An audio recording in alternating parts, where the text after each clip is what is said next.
तो वही जाम है कि जो महफिल सजा दे, वही जाम है जो बना दे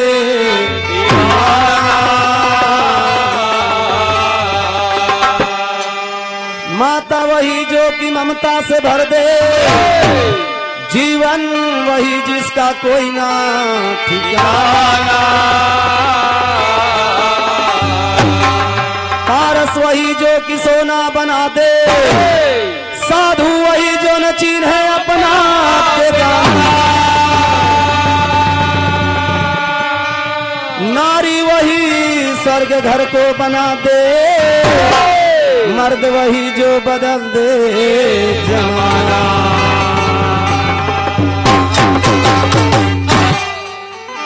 और अभी हमारे सहयोगी भैया ने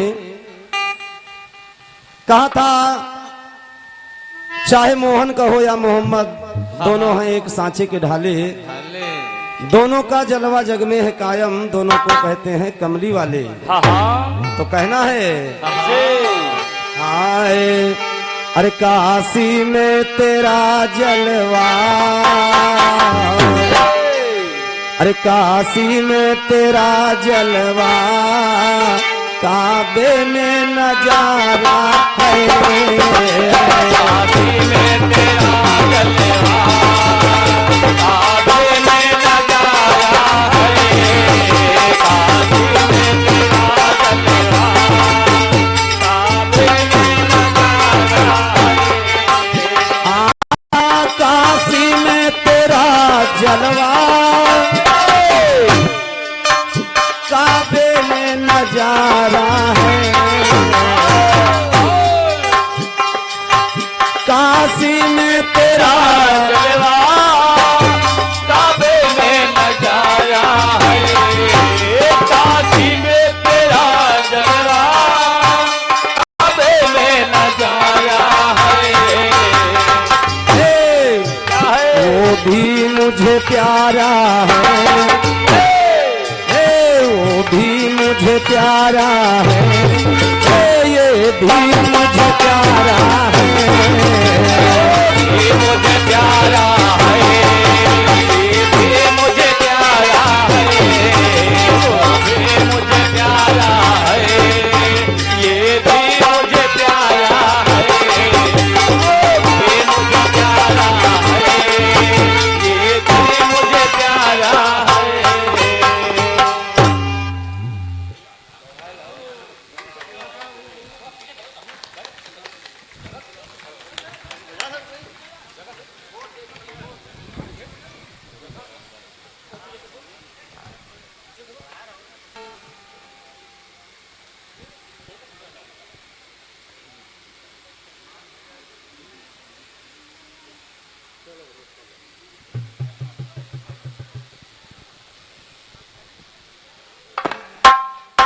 और देखिए हमारे कमेटी और समिति के द्वारा, हमारे भैया लोगों के द्वारा ये मान सम्मान के तौर पर ये अंग वस्त्र दान, अमूल्य पुष्पों की माला पहना करके हम लोगों का स्वागत सम्मान किया गया। बहुत सी मुद्राओं का दान दिया गया।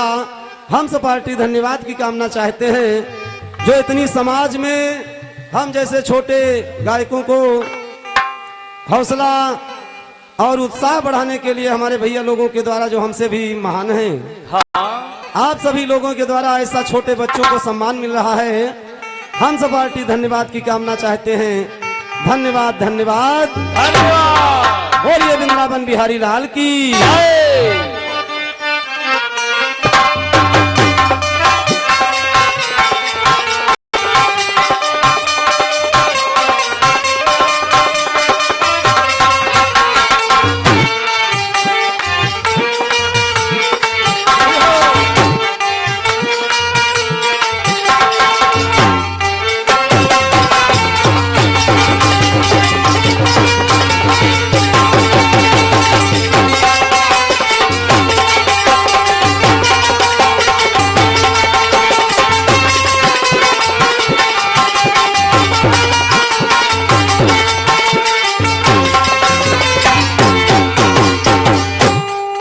देखिए हमारे समिति के लोगों का आदेश है कि बार बार कई बार ये दिन से ही भंडारा का कार्यक्रम चल रहा है, शुरुआत है।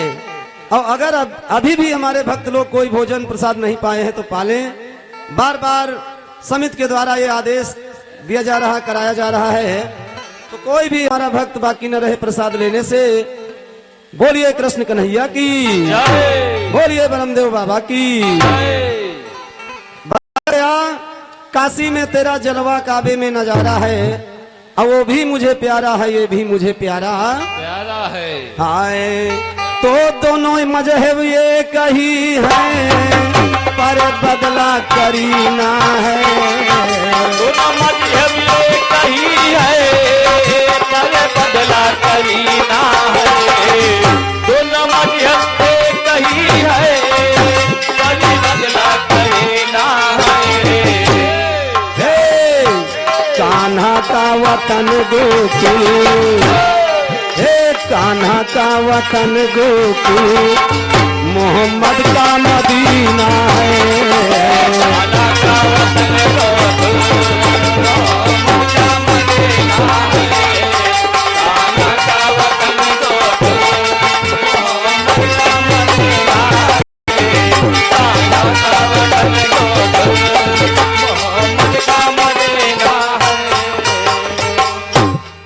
और प्रसंग पर चलते हैं। अभी हमारे सहयोगी भैया ने बहुत ही अच्छा प्रसंग गाया, और हमारे भैया ने तर्क किया। हमने कहा था 7 दीप 9 खंड में गुरु से बड़ा न कोई, तो हमारे भैया जी उस पर टिप्पणी किए कि भगवान के बराबर गुरु नहीं हो सकता। ऐसा नहीं है, अगर भगवान से बड़ा गुरु नहीं हो सकता है तो भगवान को गुरु क्यों करना पड़ा। दादा, अगर भगवान से गुरु बड़े नहीं होते हैं तो भगवान रामचंद्र जी ने भी गुरु किया, और भगवान श्री कृष्ण जी ने संदीपन जी को गुरु बनाया। अगर गुरु की उपाधि बड़ी न होती तो स्वयं परम ब्रह्म अवतार लेकर के वो गुरु बनाए, वो माता पिता भी बनाए। वो परम ब्रह्म है, कुछ कर सकता है। और हमारे भैया ने कहा कि गुरु को आपने भगवान बता दिया, तो देखिए आप भी श्लोक आए हैं, गुरुर ब्रह्मा गुरुर विष्णु गुरुर्देवो महेश्वरा। अब इसमें भी यही बताया गया है। अब विद्वानों ने लिखा है, वही हम लोग कह रहे हैं, ये हमने नहीं बनाया है। राकेश भैया, समझने की कोशिश कीजिए कि इसका मतलब क्या है। गुरुर ब्रह्मा गुरुर विष्णु गुरुर्देवो महेश्वरा, और गुरु साक्षात परम ब्रह्म, गुरु ही परम ब्रह्म है। और तस्मै श्री गुरुवे नमः, इसलिए गुरु को महान बताया गया है, भगवान की तुलना दी गई है गुरु को। लेकिन सच्चा गुरु और सही मार्ग बताने वाला जो गुरु होता है वही गुरु होता है। और हमारे राम सुमिरन भैया जी, राम सुमिरन भैया जी बबुरिया निवासी हैं। आपकी ओर से हमारे ढोलक मास्टर यानी नंदराम यादव जी को, ढोलक मास्टर जी को स्पेशल 50 रुपए का दान मुरलिया लेकर कल्याण बोली भक्त और भगवान की जय। और हमारे धीरेन्द्र कोटेदार, वीरेंद्र कोटेदार, और वीरेंद्र कोटेदार जो भैया जी शिवालक पूर्वा निवासी हैं, जिनके द्वारा 251 रुपए का दान कृष्ण कन्हैया करें कल्याण बोलिए भक्त और भगवान की जय। और हमारे भैया जी ने कटपिस गाया, फूलवै से हो गई ले जन्मवा, फूल से जन्म हुआ फूल से मृत्यु हुई। हमारे राकेश भैया नई चीज कोई नहीं सुनावत है, वही पुरानी लकीरें पीट रहे हैं। 4-5 बार गाना हुआ, हर जगह ये कटपीस गाते हैं। अरे हमार तुम्हारा जब नया सामना हो तो कोई नई चीज लेके आइए, पुरानी चीजें लिए घूम रहे हैं। अरे नई नई चीज लाओ। हमारे सहयोगी भैया जो साथी संगाती बैठे राकेश भाई उन्हों जानत है, हबीपुर में गाना रहे तब यही कटपीस गावत रहे। तो कहना है कि दरी दाल ना दरो, नई नई दाल दरने की कोशिश करो। तो पहले अपनी कटपीस का जवाब लीजिए। कवि ने लिखा है, ऐसा विधाता का विधानावा, ऐसा विधाता का विधानवा वैसे भइले जनमवा। ऐसा विधाता का विधानवा वैसे भइले जनमवा। वैसे विधाता का विधानवा भइले जनमवा। भइले जनमवा हो भइले जन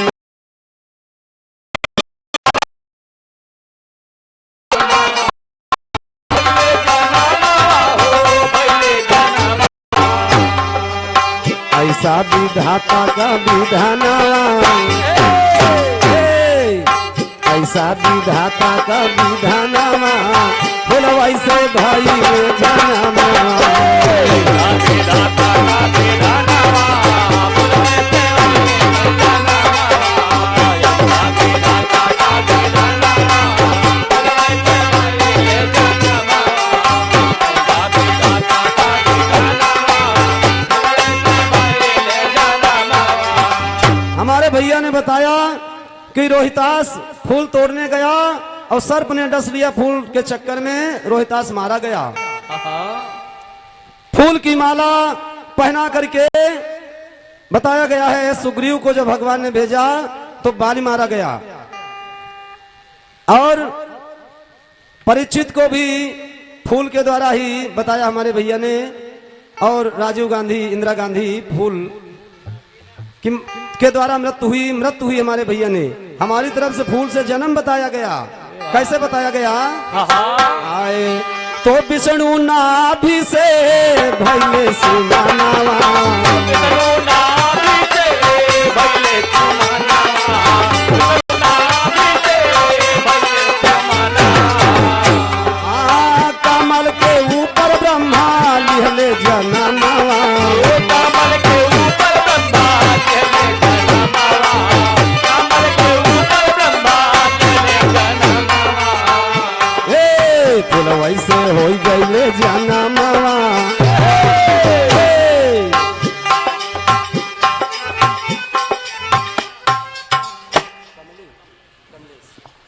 और हमारे कमलेश भैया जी जो लौलाईपुरवा निवासी हैं, भजन के प्रेमी हैं, जिनके द्वारा हुआ 51 उपयोगदान। बोलिए भक्त और भगवान की।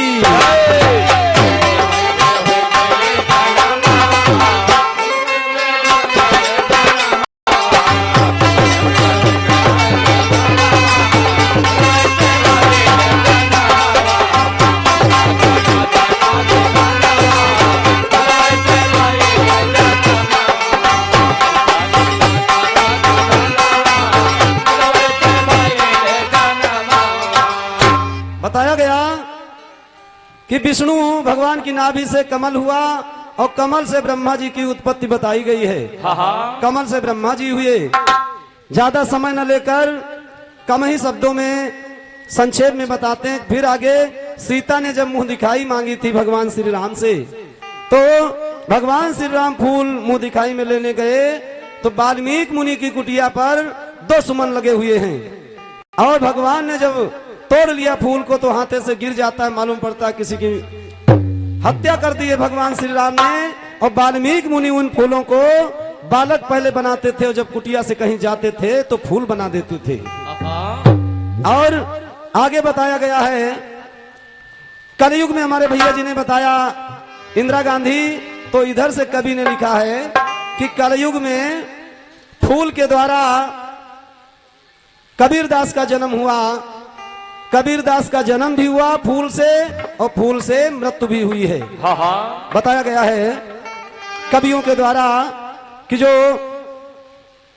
रामानंद जी ने फुलवारी से फूल तोड़ा था, देवी लक्ष्मी जी ने फुलवारी बनाई थी, उस फूल को रामानंद जी ने चोरी से तोड़ लिया तो लक्ष्मी जी ने फटकार लगाया, वो फूल दे दिया रामानंद जी ने लक्ष्मी जी को। लक्ष्मी जी वही फूल लेके आई विष्णु जी को दिखाने कि आपका भक्त रामानंद चोर है।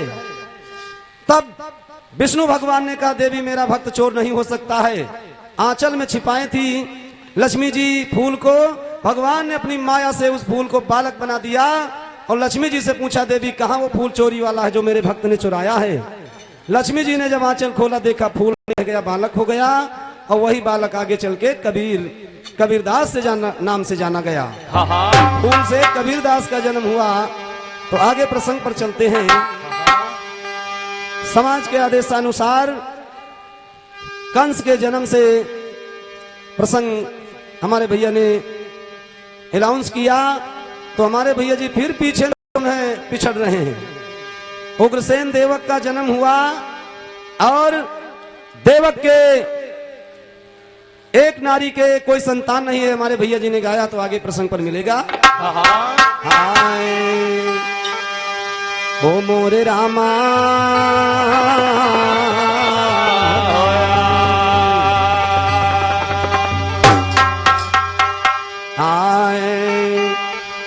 हो मोरे रामा अरे रामा यादव कुल केरी बेली दिनों के दिन बाढ़ी रही।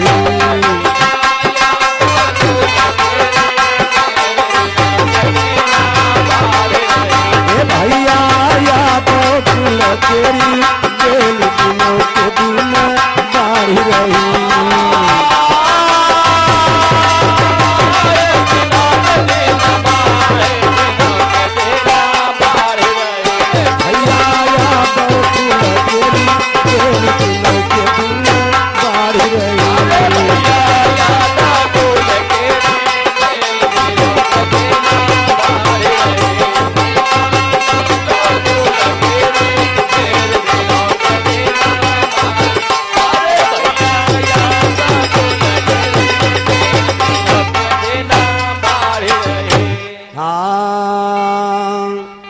हमारे भैया ने बताया था कि पुनर्वसु के 2 संतानें हुई। तो देखिए हमारे भैया ने बताया था, वहीं से प्रसंग है। आए पुनर्वसु के लाल अरे आहु की नाम कहाई। अरे आहुक के 2 पुत्र सुजन सुनिए चला।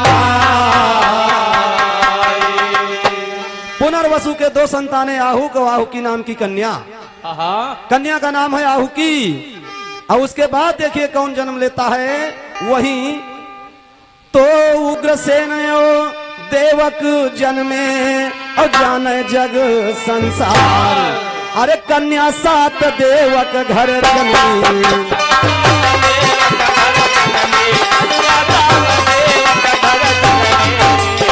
ओ मोरे रामा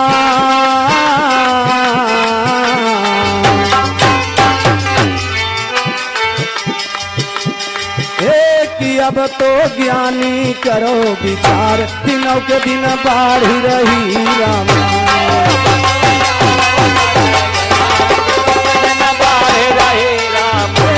अब तो ज्ञानी करो विचार, दिनों के दिन बाढ़ रही रामा।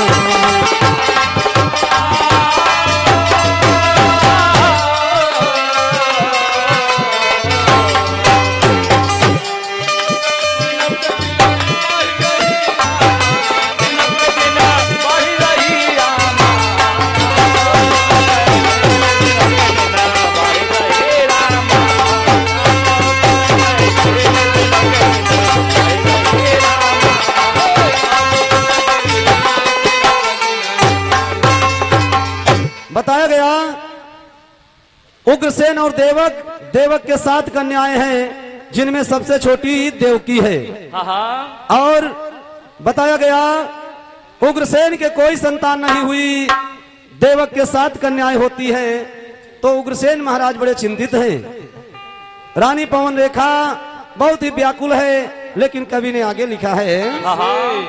आए देवमीढ़ के पुत्र अरे सूरसेन कहलाई। अरे सुनो सुजन धरि ध्यान और तुम्हें हम रहन बता।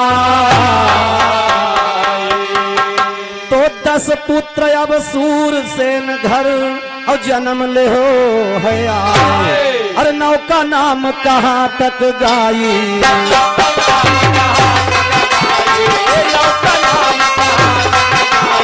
ओ मोरे रामा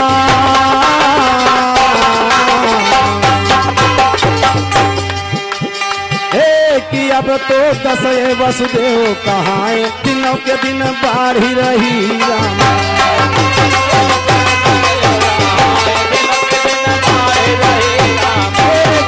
तो दसए वसुदेव कहाए, दिनों के दिन बाढ़ी रही रामा।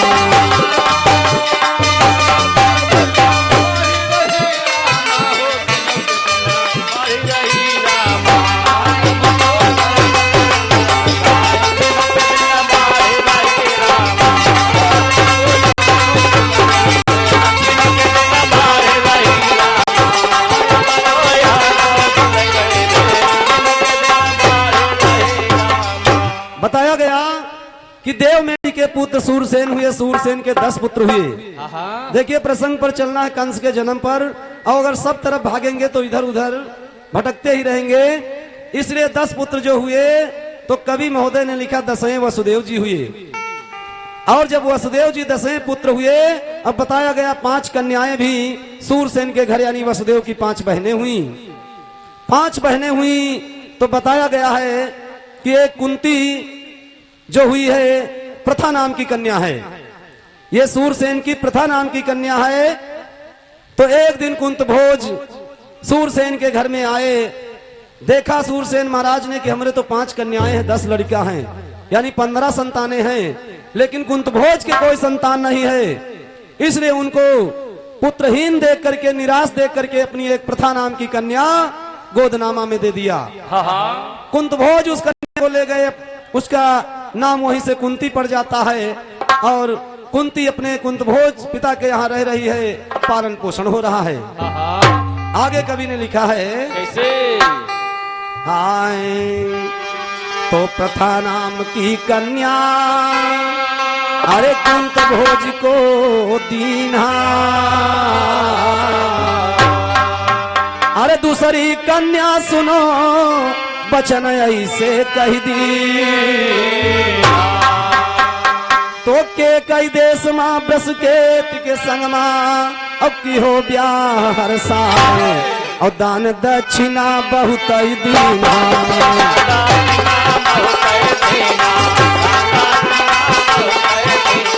ओ मोरे रामा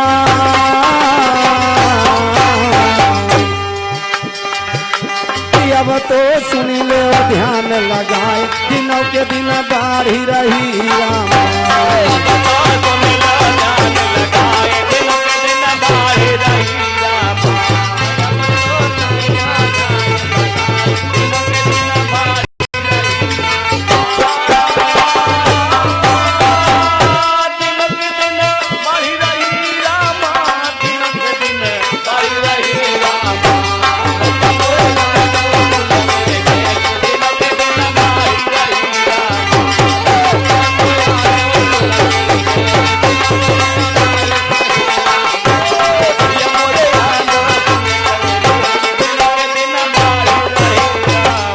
बताया गया दूसरी कन्या जिसका नाम है, बताया गया 5 कन्याएं हैं, एक प्रथा नाम की, दूसरी अजबू और राजा धीराजी नाम की कन्या। तो दूसरी कन्या का विवाह कर दिया बृहस्पति के संग में, जहां दत्तवक्र नाम का पुत्र पैदा हुआ। और तीसरी कन्या सूरसेन महाराज की यानी वसुदेव की बहन कवि ने वर्णन किया है। हाय छेद देश के नरेश अरे नाम दम घोष कहाई, अरे रूपवान गुणवान कहाँ तक तुम्हें बताया गया। तीसरी कन्या सूरसेन ने दमघोष छेद नरेश दमघोष के साथ विवाह किया, जहां शिशुपाल नाम का बेटा पैदा हुआ। ये शिशुपाल जो है भगवान श्री कृष्ण का ही रिश्तेदार है। भगवान श्री कृष्ण की जो बुआ है उनका लड़का है। बताया गया छेद नरेश दमघोष का बेटा शिशुपाल पैदा होता है। तो कवि ने लिखा है कैसे? तो वसुदेव की बहिनी और 5 हम दिहन बताई, अरे दुई का की हो विवाह और एक दिहो दान करा। तो दुई बहिनी वसुदेव के ज्ञानी अभी बारी कुआं।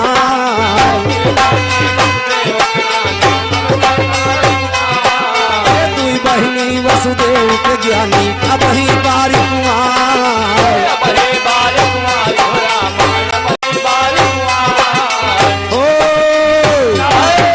किनके संगमा होई भावरी तुम कई करऊंगी। चार दिनों के दिन बाढ़ी रही।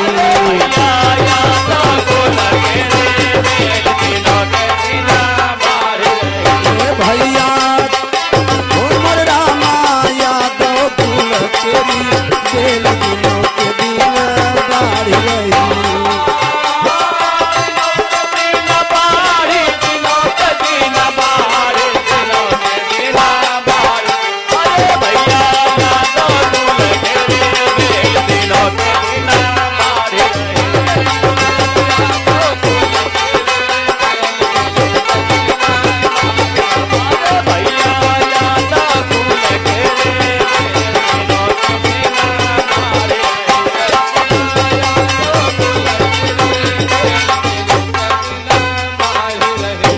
बताया गया कि दो विवाह किया, एक दान दे दिया, दो भी बाकी हैं। लेकिन कवि ने वर्णन किया कि जब इधर उग्रसेन की नारी पवन रेखा देख रही है कि मेरे इस मथुरापुरी में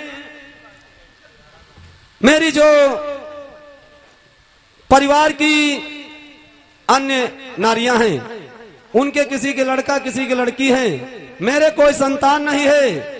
लेकिन कवियों ने बताया है राजा उग्रसेन की रानी पवन रेखा बहुत ही सुंदर है। तो विद्वानों ने लिखा है, हम नहीं बता रहे हैं, विद्वानों ने लिखा है अति सुंदर सो बताया गया अति गुणी सो निर्धनी अति सुंदर सो बांझ। ज्यादा गुणवान के पास संग्रह नहीं होता है धन का संग्रह नहीं होता। और ज्यादा सुंदर नारी को कवियों ने बताया है कि बांझ होती है। सुंदर नारी पवन रेखा की कोख बांझ है, संतान नहीं है। और रानी पवन रेखा बड़ी चिंता में है, उग्रसेन महाराज चिंता में है, क्योंकि जब रानी को चिंता है तो राजा भी दुखी है कि हमारे न रहने के बाद इस मथुरा का शासन कौन करेगा, मथुरा का उत्तराधिकारी कौन बनेगा। रानी पवन रेखा जब निराश हुई तो कवि ने लिखा है रानी पवन रेखा राजा उग्रसेन से कहती है अरे इतने दिन ना संतान हुई और दुनिया सब हंसी उड़ाती है। महाराज ने वाल कहलाई रहे या दुखिया बांझ कहाती है।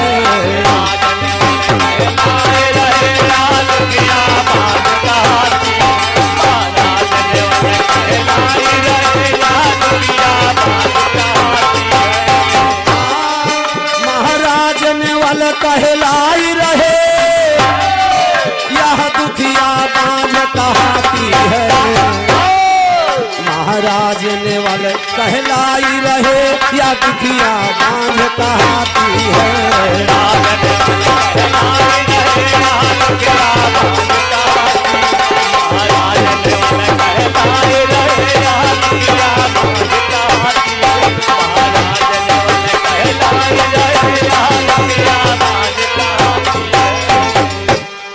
रानी पवन रेखा अपने महाराज से, राजा उग्रसेन से, जो मथुरा के सम्राट हैं, रानी पवन रेखा निराश होकर के कहती है स्वामी मैं बहुत दुखी हो गई हूँ इस मथुरा शासन में, मथुरापुरी में, आपके राज दरबार में। तो मैं अपना मन बहलाने के लिए मथुरा नगर को छोड़ करके कुछ समय अपनी सखी सहेलियों के साथ बिताना चाहती हूँ। राजा उग्रसेन ने कहा ठीक है, लेकिन कहीं भी मन बहलाने जाओ रानी अकेले न जाओ। रानी के साथ में सखियों को भेज दिया, सखियों के साथ में रानी पवन रेखा जा रही है। तो कवि ने लिखा है महाराज उग्रसेन ने रथ को सजवाया और रथ पे सवार होकर के रानी पवन रेखा और सहेलियां जा रही हैं, तो कवि ने लिखा है कि जब रथ पे सवार होके रथवान हाँकते हुए रथ को लेके गया और जंगल में पहुंचता है, जंगल में रथ को लेके पहुंचता है, रानी ने देखा कि सुंदर सुंदर पुष्प खिले हुए हैं, सुंदर सुंदर पुष्प खिले हैं, भंवरा विहार कर रहे हैं। तो फिर रानी का मन भ्रमित हो गया, रथ से नीचे उतर के आती है रानी और देखती है पुष्पों को, अपने मन में सोचती है देखिए कितने सुंदर पुष्प हैं, भंवरा भंवरी विहार कर रहे हैं। यही अपने मन में इच्छा ला करके और उसी भ्रम में जब पड़ जाती है तो सखियां आगे निकल जाती हैं। आगे जब सखियां निकल जाती हैं तो देखिए होता क्या है, आए अरे जंगल की हरियाली लख कर, अरे जंगल की और हरियाली लख कर सब मगन भाई बहु आली है, सब मगन भाई बहु आली है। जंगल की हरियाली लख कर, अरे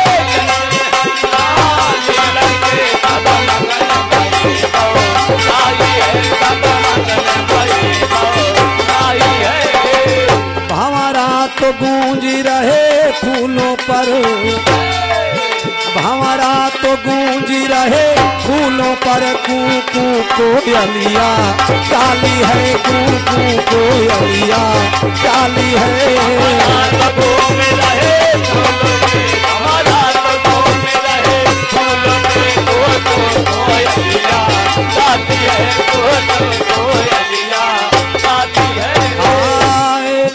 मौसम बहार है और हमारे रामू भैया जी कनौजिया सहारा निवासी हैं, दिए हैं 101 रुपए दान। बोलिए भक्त और भगवान की।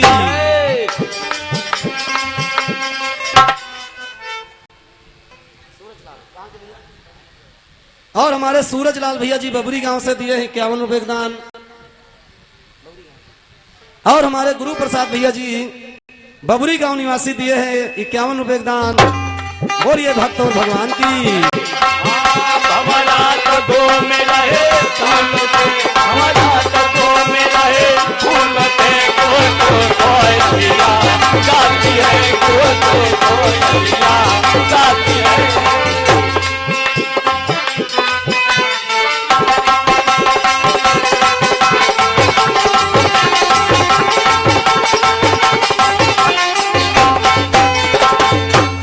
बताया गया कि रानी पवन रेखा फूलों को निहार रही है, देख रही है, और उसी में जो सखियां साथ में थी वो आगे निकल जाती हैं। सखियां जब आगे निकल जाती हैं, रानी पवन रेखा यहीं रुक जाती है।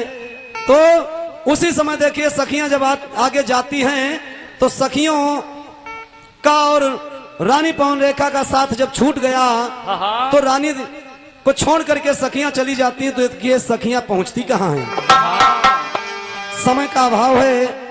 हमारे भैया ने कटपीस गाया था, तो हमारी तरफ से भी कटपीस का एक प्रयास किया जाएगा, क्योंकि फिर समय समाप्त हो जाएगा।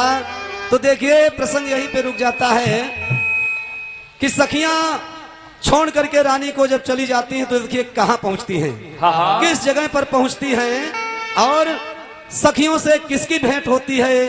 रानी पवन रेखा अभी दूर हैं और सखियां दूर हैं, अलग अलग हैं। तो कवि ने लिखा है हाँ